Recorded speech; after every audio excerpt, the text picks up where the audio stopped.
everyone, it's a slam duck, and I haven't been on here for, I feel like, almost a year now. Just life has gotten super duper busy. Moved across the country, which is crazy. I never thought I'd do that in my life. And just everything's been going a little hectic, so I haven't really had the time to hop on here and just talk about women's basketball. Like the previous episode, I know I've only done one episode.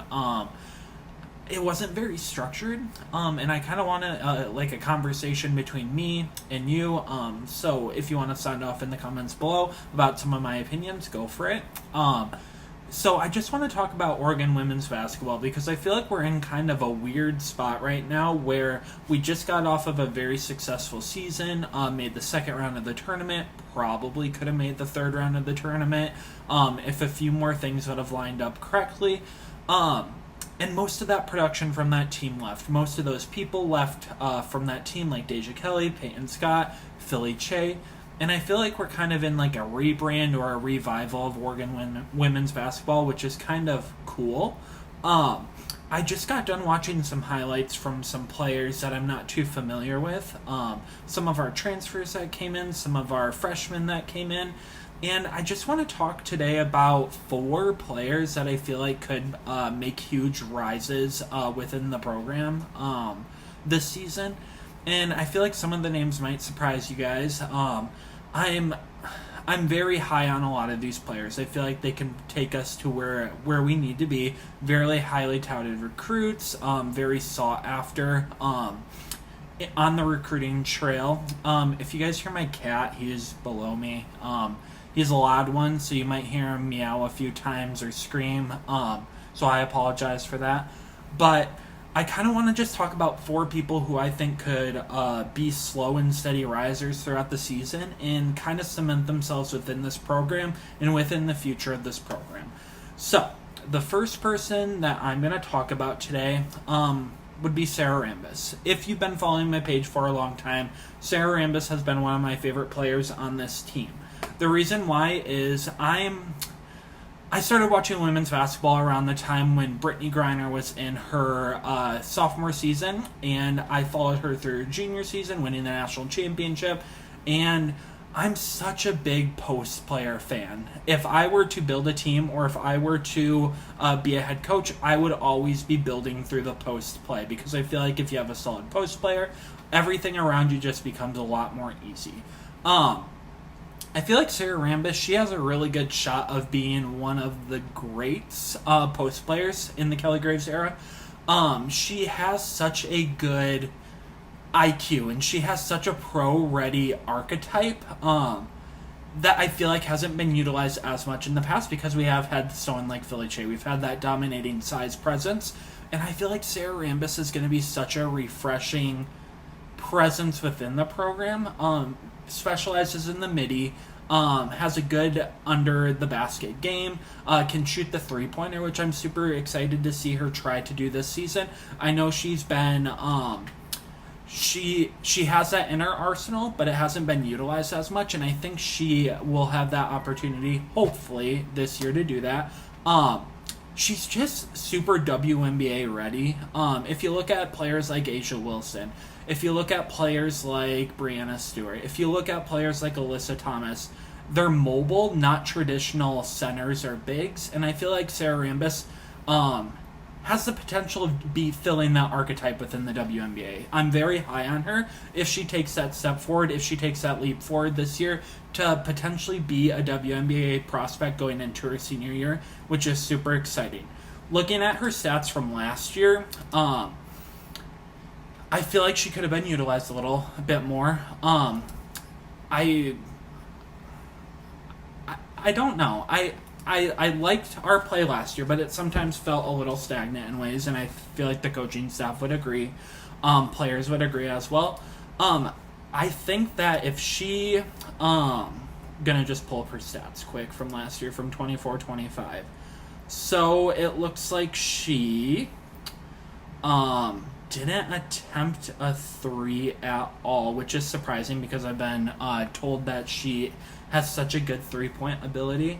Her percentage of field goals went way, way up. I'm looking at it, and the lowest percentage she had was versus Air Force, I believe. And she shot 33.3%. And a lot of her games she's shooting above 50%, which is super big. I feel like in order to be an optimal big, especially within the Big Ten and within the WNBA, you have to be shooting at that 40, 50, 60% consistently. And I feel like she can definitely maximize that so that she's consistently doing that. Her points, trying to pull that up quick. Her points, she went from like 10 to 4 to 0 sometimes, so a little up and down, and I'm looking to see if that consistency goes up throughout the year with more playing time. The second person I want to talk about is Katie Fisa. It's been very, very documented within this coaching staff that they think Katie Fisa is that next step within the program. She is the point guard of the future, and I can 100% see that. I feel like she was snubbed out of a 5-star rating, being in the McDonald's All-American game in 2024, along with someone else that I might be talking about in the future of this video. I feel like she just has a skill set that is super needed for this team. She has really good size at 5'11". She is very scorer first in some aspects, but she is able to dish it out and find other players as well. Looking at some of her performances throughout the season, kind of like Sarah Rambis, she was up and down throughout the year, which is super duper okay, because she did have a really tough year last year, and that's definitely understandable. But I feel like this year she's going to definitely make that leap. I feel like she could start.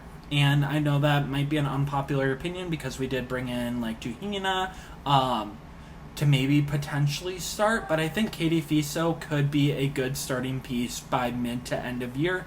That could hopefully be our future. Like I said, my cat's going to be howling in the background, and there he goes. So if you hear him, I apologize. But I saw a lot of greatness with Katie Fisa by the end of the year.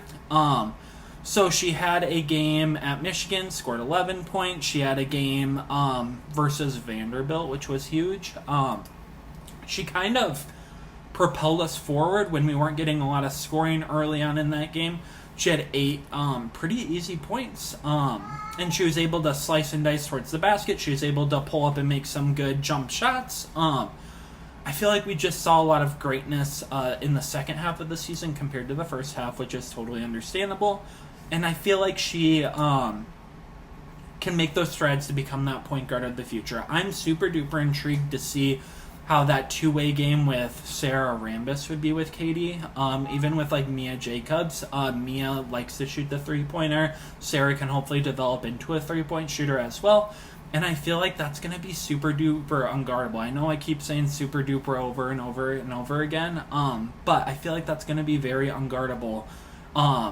If she's super quick. She can make it to the basket, and she can also pop it out to Mia, or she could pop it out to Sarah Rambis and make a quick three or a quick mid-range jumper, which is awesome. Looking at my third player that I feel like could take a big, big leap this year, is a transfer. So we got a few transfers in. Avery Kane, I'm super high on. She is coming from UCLA. Obviously was in a very stacked roster with like Lauren Betts, Kiki Rice, all those superstars that they had over at UCLA. So she's kind of buried deep within that very talented roster. People got to remember, she is a 5-star recruit. She also, like I hinted at earlier, I think she was snubbed from the McDonald's All-American game. I feel like she definitely should have been in that All-American game. So I'm very high on Avery Kane. She's a left-handed 6'1" guard, and she just gives us size, like insane size in the guard position. And I feel like she could help substitute with Sophia Bell. I feel like they could be kind of interchangeable depending on what the matchup looks like. Avery Kane just kind of does whatever. She kind of does everything that you need her to do. If you need her to score, she'll score. If you need her to defend, she'll defend.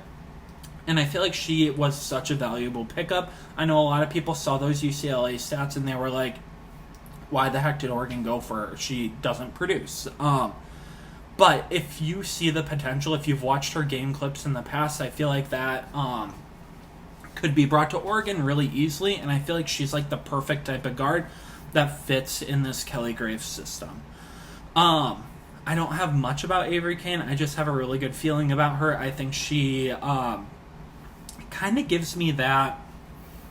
She kind of gives me the same vibe a little bit as Erin Boley. I know they're not exactly similar, but it's kind of that same archetype as Erin Boley, which a lot of you guys should remember. This is my cat right here. He's being naughty right now. My fourth player that I would choose to make a huge leap this year is Sammy Wagner. We didn't see barely any of Sammy Wagner last year. She was a highly recruited out of high school. I remember following her when she, I think was in middle school, and she committed to Baylor. I don't know exactly what happened. I don't know if she actually committed to Baylor, but I'm pretty sure she did. And then she was going to be part of Vic Schaefer in Texas. And then she ultimately decided on the University of Oregon. There's my cat's tail right in the camera, of course. Out of every time, he's been super quiet today, but he decided right when I started to record that he was going to be naughty, knock stuff over, start screaming. So I don't know what's going on. But yeah, Sammy Wagner, she also reminds me a little bit of Erin Boley. She is 6'1", so same size as Avery Kane, and she gives me the same vibe as Erin Boley and Avery Kane a little bit. She is a three-point sniper. I'm super excited to see what she does with the three-pointer this year. I think her development and her kind of having the year off last year and also coming to the team early, she's kind of a veteran on this team, which is weird, even though we haven't seen her much. And I feel like that's going to make a big impact with her leadership. She's seen a lot of things. She's gone through a lot of things within this program. She's gone through the ups. She's gone through the really down 2023 season. And I feel like she is going to offer some insight and valuable experience to help propel this team to go forward. Just looking for her to become a defensive scorer, or offensive scorer. We saw, I think it was against Arizona 2 seasons ago in 2023, where we beat Arizona, and I think a lot of it was because of Sammy Wagner and what she brought late into that game. So yeah, I'm super duper excited about this 2025-2026 class.